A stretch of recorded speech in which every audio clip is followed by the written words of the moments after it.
Assalamualaikum warahmatullahi wabarakatuh. Perkenalkan kami dari mahasiswa FKM Unhas Angkatan 7 akan membawakan presentasi tentang buku Quantum Leadership dalam rangka menyelesaikan tugas mata kuliah Kepemimpinan dan Inovasi. Buku ini berjudul Quantum Leadership: New Consciousness in Business yang ditulis oleh Frederica Felitzao dan Chris Laszlo. Selanjutnya, saya akan memperkenalkan anggota kelompok kami. Saya sendiri Andi Yumitasari Firmansyah dan teman saya Andi Sri Puji Junita, Windy Wiyarti, dan Fadila Aulia Anissa Bakti. Nah, pada chapter 5 ini, bab ini membahas tentang konsep kepemimpinan kuantum yang berfokus pada perkembangan secara menyeluruh dan tanggung jawab sosial dalam bisnis. Untuk tujuan bab ini, yaitu dapat memperkuat jenis kepemimpinan bisnis yang berpotensi menciptakan kesejahteraan bagi seluruh umat manusia dan seluruh kehidupan di bumi. Selanjutnya, pada buku ini membahas tentang tanggung jawab bisnis, di mana buku ini membuat kisah tentang dua kota, di mana terdapat kota A dan kota B. Untuk kota A, itu berisi para psikopat yang digambarkan dalam film Wolf of Wall Street dengan ketidakpedulian mereka terhadap orang-orang yang mereka manipulasi demi keuntungan pribadi, yaitu itulah penghuni pada kota A. Sedangkan pada kota B ini dihuni oleh para pemimpin kuantum, di mana para pemimpin kuantum ini yang memiliki tujuan untuk menciptakan kemakmuran bersama di planet yang sehat. Mereka ingin mewujudkan bisnis sebagai agen kesejahteraan dunia. Selanjutnya, pada buku ini membuat hipotesis tentang kesadaran. Nah, buku ini penasaran tentang mengapa beberapa pemimpin cenderung mementingkan diri sendirinya dan bersifat mengeksploitasi, sementara terdapat pemimpin yang lain yang cenderung peduli, mementingkan orang lain, dan penuh semangat. Selanjutnya, pada buku ini membuat hipotesis tentang kesadaran. Kesadaran yaitu kewaspadaan pikiran terhadap dirinya sendiri dan dunia di sekitarnya. Nah, kesadaran ini merupakan akar penyebab yang kuat dari siapa kita, bagaimana kita berperilaku terhadap orang lain dan alam, dan mengapa kita bertindak seperti itu. Nah, hipotesis ini menggemakan pernyataan ilmuwan bahwa titik ungkit tertinggi untuk mengintervensi suatu sistem yang kompleks adalah pola pikir atau paradigma yang melatar belakangi munculnya sistem tersebut. Baru-baru ini, sebuah tim peneliti di Center of Evolutionary Learning menyimpulkan bahwa jawaban untuk tantangan global selanjutnya terletak pada gagasan tentang evolusi dalam kesadaran manusia. Saat ini ada dua bentuk kesadaran yang sangat berbeda.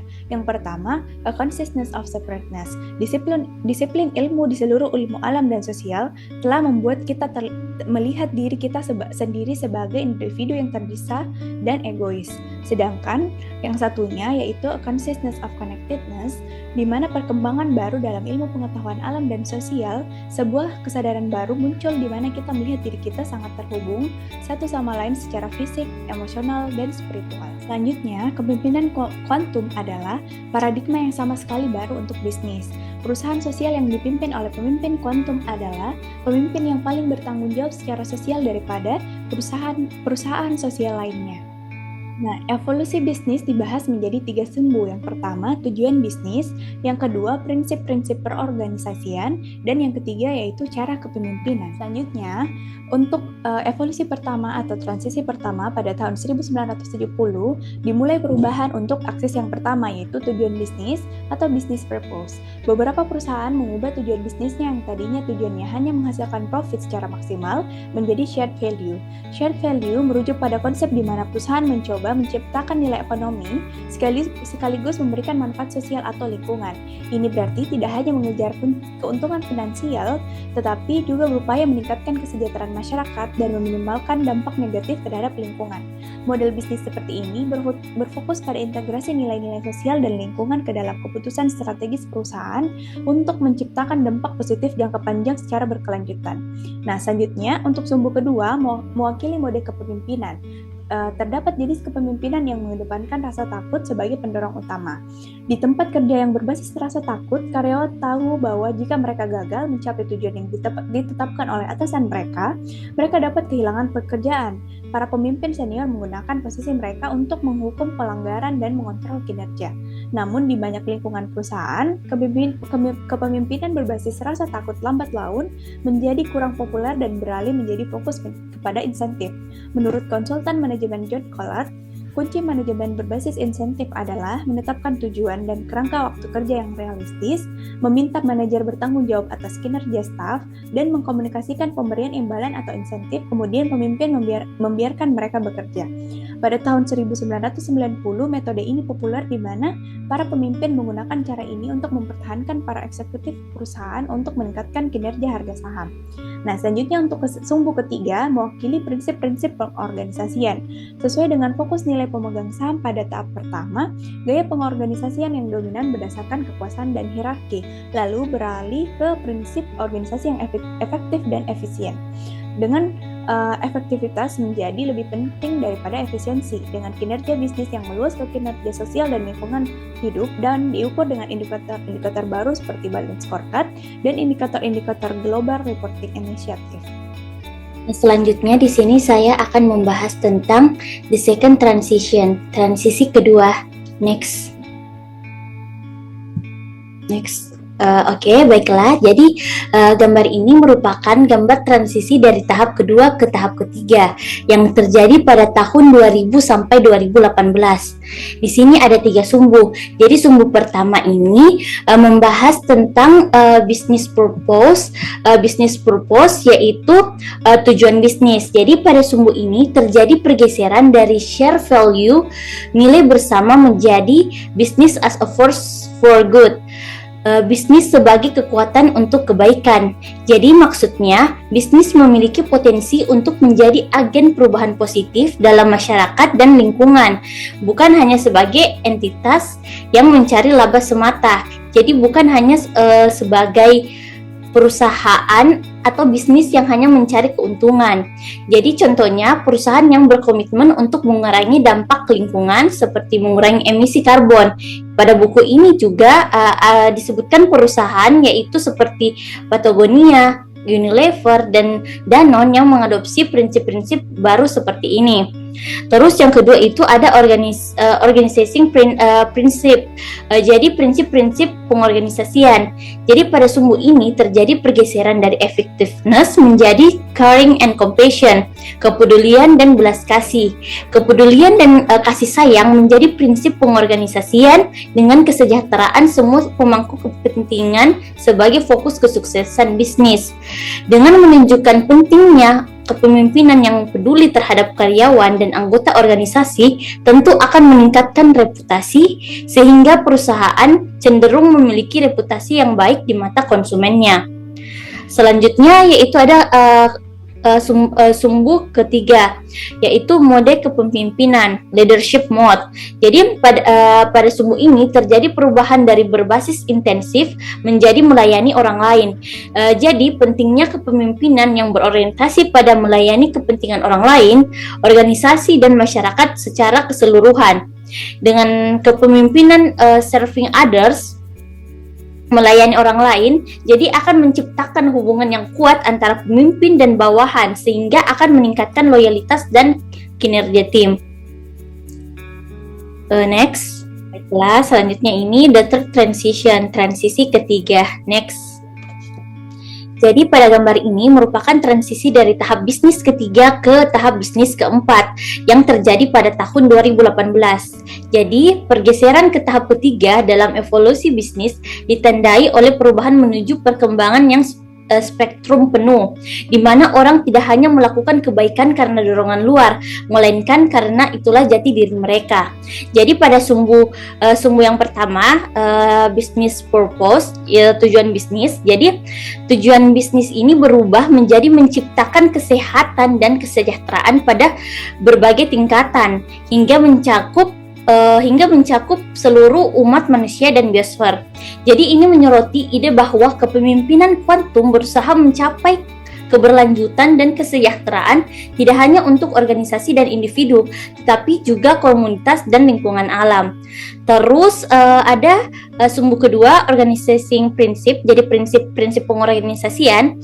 Jadi prinsip pengorganisasian ini pada tahap ketiga didasarkan pada keutuhan, wholeness. Jadi keharmonisan. Jadi pentingnya untuk menjaga keharmonisan antara tim kerja kita.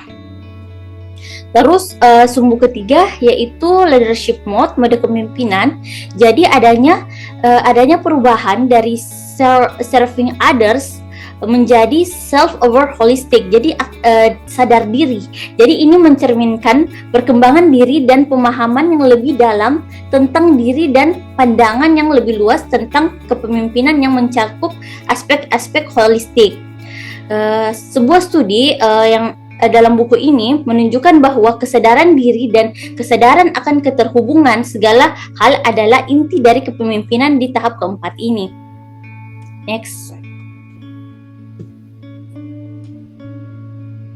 Jadi selanjutnya itu penelitian kualitatif. Dari penelitian kualitatif ini, pada buku ini 49 pemimpin organisasi diwawancarai sebagai bagian dari penelitian ini.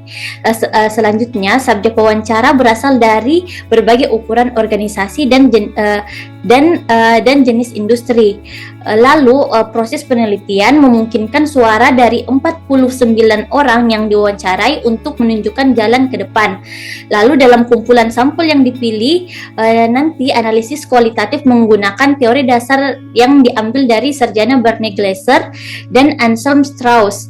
Yang hasil dari analisis kualitatif dari wawancara tersebut melibatkan pengkodean temuan menurut ahli teori Hattie Chalmers dan Johnny Saldana untuk mengeksplorasi hubungan yang muncul antara praktik keterhubungan, kesadaran akan keterhubungan, atribut dan perilaku kepemimpinan, dan dampak sosial yang positif. Saya, Windy Wiyarti, akan melanjutkan penjelasan mengenai penelitian kualitatif tadi ya, yang ingin membuktikan teori terkait kepemimpinan kuantum. Di sini menggunakan kategori tematik. Apa itu? Yaitu hasil dari analisa wawancara itu kemudian dikelompokkan menjadi tema-tema. Ada 4 tema yang ditemukan, yaitu ada tujuan bisnis, prinsip pengorganisasian, dan gaya kepemimpinan.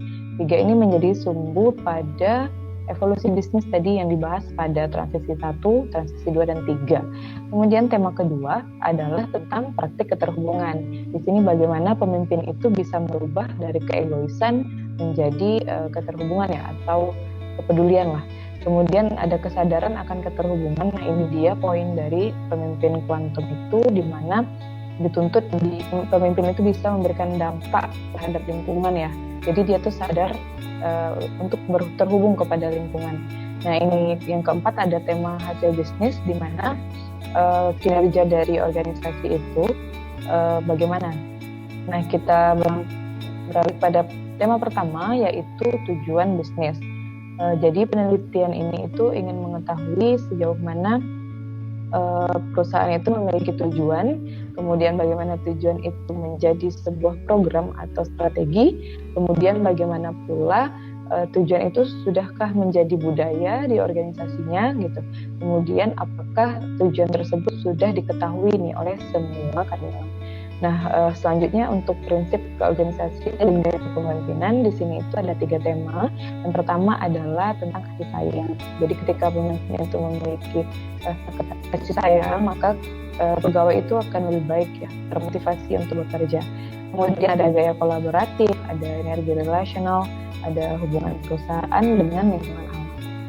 Selanjutnya untuk poin kedua, yaitu bagaimana nih ketika ada praktek keterhubungan antara belas kasih, empati itu bisa dihubungkan menjadi sebuah kebutuhan. Nah, jadi ingin melihat bagaimana pemimpin itu bisa mengarahkan pegawai itu untuk saling terhubung, kemudian saling peduli dalam tim ya. Nah, kemudian untuk poin ketiga itu kesadaran akan keterhubungan. Jadi ingin diketahui dulu apakah pemimpin itu mengerti ya, atau paham dengan konsep sadar akan keterhubungan. Nah, jadi bagaimana pemimpin itu bisa memberikan dampak terhadap lingkungannya gitu.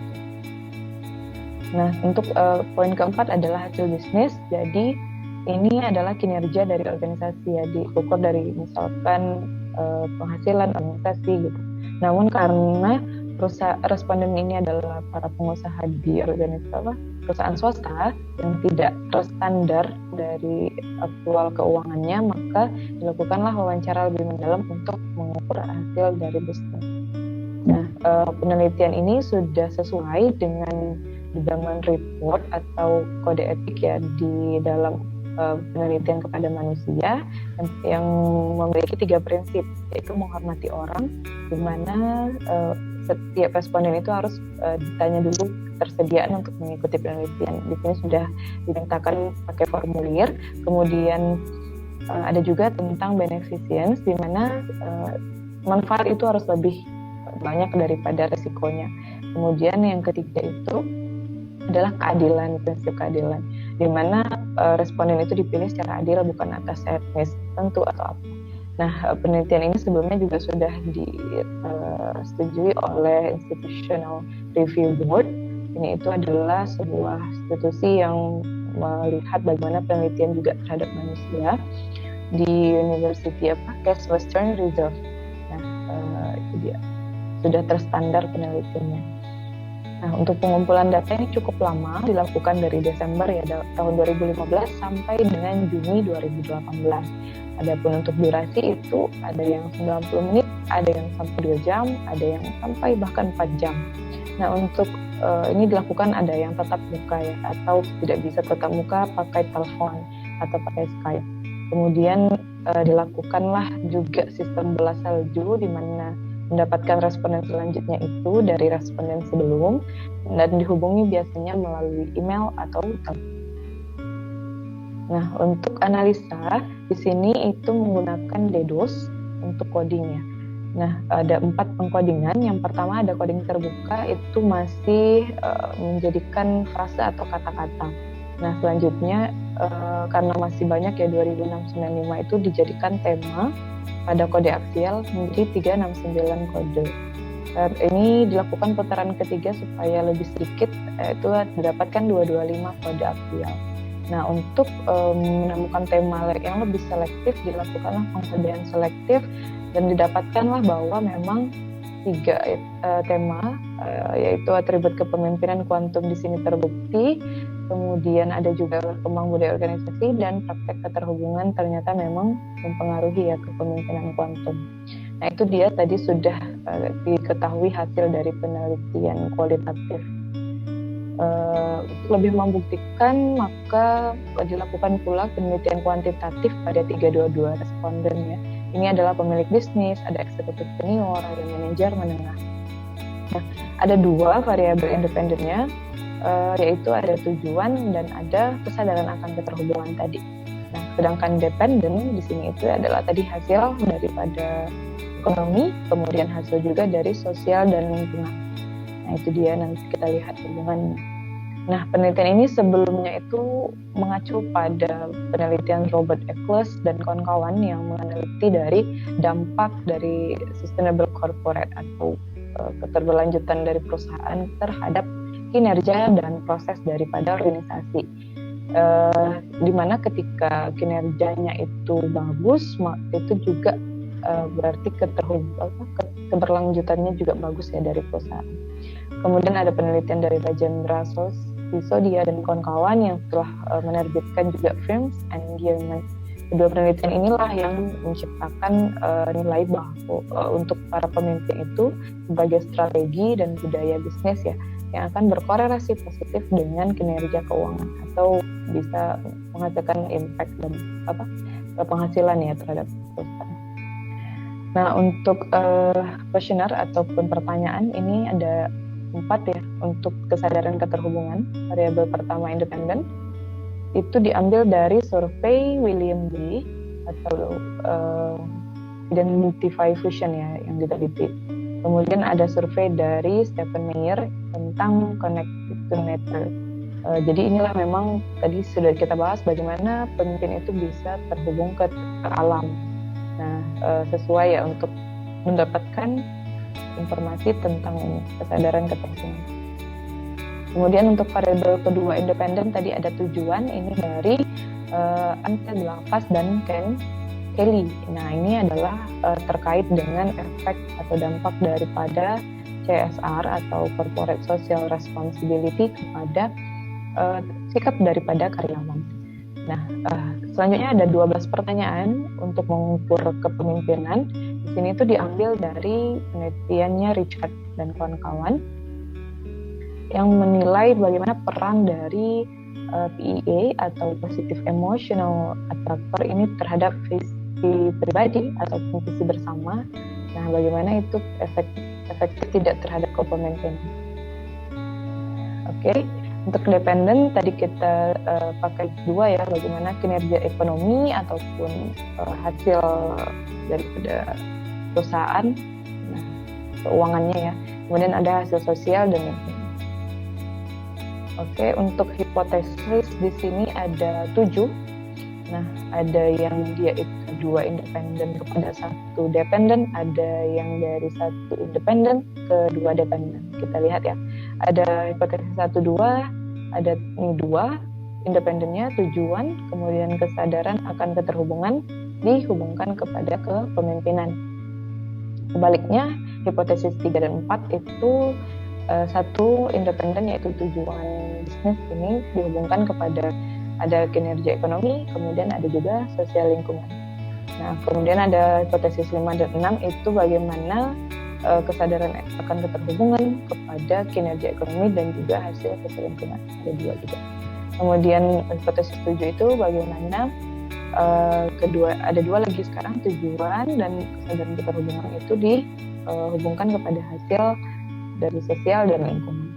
Nah, ini dia hasilnya. Untuk hipotesis 1 ini ditemukan yang hasil signifikan ya, positif, di mana ketika tujuan ataupun ini dulu kesadaran keterhubungannya itu baik, maka kasih sayang juga akan baik. Nah, selanjutnya ada korelasi antara tujuan dengan kepemimpinan ya, dimana kalau tujuannya itu jelas, maka kepemimpinan juga akan baik. Untuk temuan hipotesis 3 dan 4 tadi dari 1 independen ya, yaitu tujuan dikaitkan dengan 2, ada kinerja ekonomi yang pertama, kemudian hasil sosial lingkungan yang menunjukkan hasil signifikan hanya pada ekonomi. Untuk hipotesis 5 dan 6 itu terdapat korelasi juga antara kasih sayang dan kinerja ekonomi, di mana ketika perusahaan itu berhasil meningkatkan rasa kasih sayang, maka kinerja atau hasil dari ekonomi juga lebih baik. Untuk hipotesis ke-7 di sini ada 2 independen, tujuan kemudian keterhubungan dikaitkan dengan lingkungan dan sosial ya. Ini sama-sama mendapatkan hasil yang positif. Oke, mungkin sekian yang dapat saya sampaikan. Diteruskan nanti lebih dalam mengenai penjelasan dari temuan-temuan dari penelitian kuantitatif. Selanjutnya, temuan penelitian. Jadi, temuan-temuan pada penelitian ini dibedakan menjadi 2 kelompok berdasarkan hasil studi kuantitatif dan hasil studi kualitatif. Jadi, yang pertama, pada rangkaian pertama itu didapatkan penjelasan mengenai hubungan antara variabel, yaitu praktik keterhubungan, kesadaran akan keterhubungan, sifat dan perilaku kepemimpinan, hasil ekonomi dan sosial yang positif. Dan untuk rangkaian kedua itu menjelaskan mengenai pemahaman yang lebih dalam terhadap pemimpin kuantum, siapa mereka, budaya organisasi mereka, dan praktik-praktik mereka. Namun, untuk praktik-praktik tersebut akan dijelaskan lebih rinci lagi pada bagian 3 di buku ini. Selanjutnya, saya masuk pada bagian relationship atau hubungan. Jadi terdapat korelasi positif pada penelitian ini, yaitu kesadaran seorang pemimpin akan keterhubungan dengan orang lain dan lingkungan alam berkorelasi positif dengan visi bersama, kasih sayang atau belas kasih, dan kolaborasi. Kemudian pada gilirannya akan memediasi hubungan positif dengan kinerja ekonomi dan hasil sosial dan lingkungan. Kemudian misi perusahaan untuk melayani tujuan yang lebih besar juga berkorelasi positif dengan hal tersebut, sehingga secara keseluruhan didapatkan bahwa korelasi yang tinggi dalam faktor-faktor yang mendefinisikan seorang pemimpin kuantum, yaitu adanya mode kepemimpinan yang sadar diri dan holistik, kemudian tujuan bisnis yang bertujuan untuk berkembang secara menyeluruh, dan seperangkap prinsip-prinsip perorganisasian yang didasarkan pada keutuhan. Kemudian didapatkan juga korelasi negatif. Temuan korelasi negatif ini antara belas kasih dan kinerja ekonomi, namun membuka pertanyaan tentang kondisi di mana belas kasih ini yang lebih besar dapat menghasilkan hasil ekonomi yang lebih baik. Kemudian didapatkan juga temuan bahwa kesadaran akan keterhubungan berkorelasi positif dengan visi bersama, belas kasih dan kolaborasi, tetapi lemah dengan hasil sosial dan lingkungan yang positif. Kemudian pada penelitian ini, pada hasil proses codingnya itu didapatkan beberapa atribut seorang pemimpin kuantum. Jadi yang pertama itu adalah tinggi dalam skala kesadaran akan keterhubungan. Hal ini berarti bahwa seorang pemimpin kuantum itu memiliki visi keseluruhan sistem, kesadaran relasional, dan keselarasan. Kemudian pemimpin kuantum itu merasakan tingkat keterhubungan yang tinggi dengan komunitasnya atau organisasinya, bisnis yang menjadi bagiannya, kemudian jaringannya, keseluruhan hubungannya dengan orang lain, koordinasi hubungan mereka dengan orang lain dan dirinya sendiri. Kemudian yang kedua itu adalah didorong oleh rasa memiliki tujuan yang lebih besar. Hal ini diberi makna bahwa pemimpin kuantum itu ditekankan pada kepatuhan terhadap nilai-nilai dan rasa tanggung jawabnya terhadap orang lain. Tujuan yang lebih besar juga ditunjukkan untuk mentransformasi bisnis, lingkungan, komunitas atau organisasi, dan masyarakat.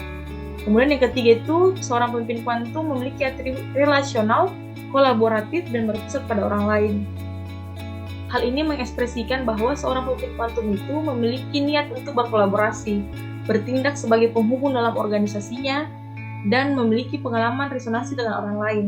Kemudian seorang pemimpin kuantum itu memiliki atribut berempati ataupun menghargai keragaman dan terbiasa menggunakan sudut pandang yang berbeda ketika berdiskusi dengan orang lain. Kemudian yang keempat itu berkomitmen untuk mengembangkan diri.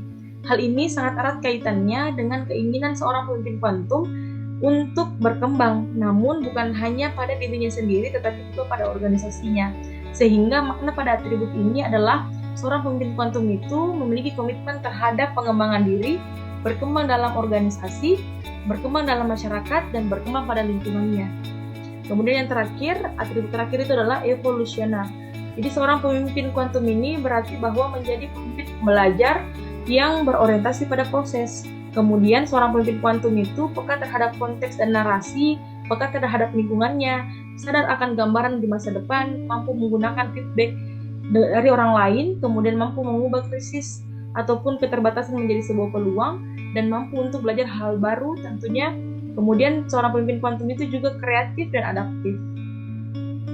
Selanjutnya juga dari hasil perkodingan itu didapatkan atribut ataupun karakteristik budaya organisasi yang berkembang yang berkaitan dengan pemimpin kuantum. Jadi yang pertama itu adalah budaya organisasi yang berkembang adalah budaya yang berpusat pada orang lain dan relasional. Hal ini menekankan pada kepentingan dan nilai-nilai karyawan, klien, ataupun pemangku kepentingan organisasinya dibandingkan dengan transaksi ataupun kepentingan pasar. Budaya ini didefinisikan sebagai suatu kolaborasi, kasih sayang, empati, kepedulian, transparansi, kepercayaan dan keaslian, serta komunikasi dan koordinasi, dan nilai pada timnya ataupun pada anggota organisasinya. Kemudian yang kedua itu adalah budaya kreatif dan inovatif. Budaya ini ditandai dengan adanya apresiasi terhadap keragaman budaya dalam pengetahuan lokal ataupun dalam organisasinya. Yang ketiga adalah dirancang untuk mempromosikan kesejahteraan di dalam dan di luar organisasi. Hal ini mengacu pada budaya yang memungkinkan penyelarasan nilai-nilai pribadi dan organisasi.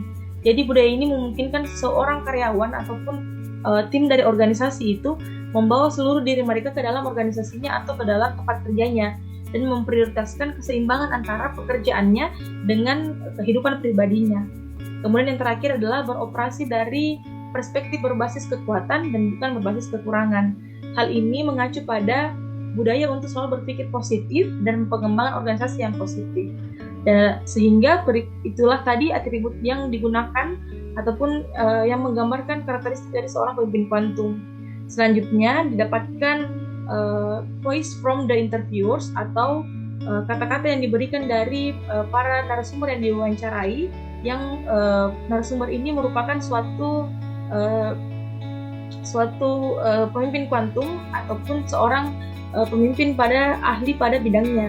Jadi yang pertama itu ada Jeffrey Abramson, seorang CEO dari Tower Companies, mengatakan bahwa kesadaran adalah perasaan akan kecerdasan dan keheningan yang terbatas, pengalaman alamiah yang menjadi lebih waspada, penuh perhatian, jernih, namun ada kualitas kesadaran yang lebih dari sekedar kewaspadaan. Kemudian menurut Shannon Kaplan dari Impulse, mengatakan bahwa menurut saya hal ini bermuara pada kesadaran terus-menerus bahwa segala sesuatu yang Anda lakukan akan menyentuh orang lain. Saya merasa bahwa sebagian besar dari hal tersebut adalah mengakui bahwa setiap orang mempengaruhi orang lain. Jadi dari dua penjelasan ini dapatkan kesimpulan bahwa menurut mereka itu adalah adanya kesadaran itu penting untuk mengetahui adanya hubungan kita dengan orang lain yang tentunya dapat mempengaruhi satu sama lain. Kemudian ada dari Frank Foti, CEO Vigor Empires, menjelaskan bahwa berhubungan dengan orang lain seringkali dilakukan tanpa kata-kata dan dilakukan dengan tindakan, senyum, ataupun kontak mata. Kemudian ada dari Manuel Villen mengatakan bahwa ketika saya berjalan di sepanjang jalan, saya melihat setiap orang dan berpikir di belakang setiap orang ada seluruh dunia. Dan saya merasa sangat terhubung, dan bagi saya setiap orang sangat penting, saya tidak tahu mengapa. Kemudian ada Rod Ely dari Green Mountain Coffee mengatakan bahwa saya mencoba menjalani hidup saya selaras dengan dunia, dan ketika saya melihat ke belakang, saya dapat melihat bahwa hal itu memang selalu terjadi.